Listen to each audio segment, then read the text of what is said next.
As we begin to imagine life beyond the pandemic and the shape of higher education in the future, assessment and feedback is an area of practice that many of us expect will have changed forever.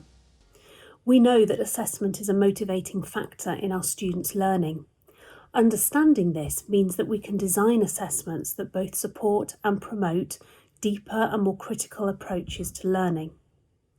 We are also developing the confidence to know that this can be done even where students are learning remotely and online without the need for intrusive proctoring.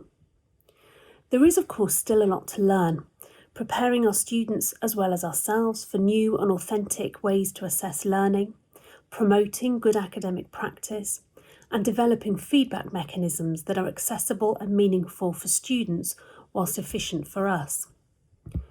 One of the things that we are doing to support this work in the short term is to collect and curate a number of resources into a staff hub that will complement the student-facing Assessment Support Week Canvas site.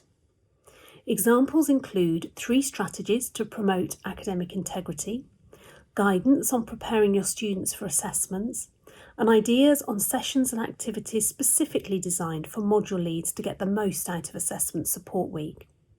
You can find links to the hub and resources relating to assessment and feedback in the text that accompanies this video.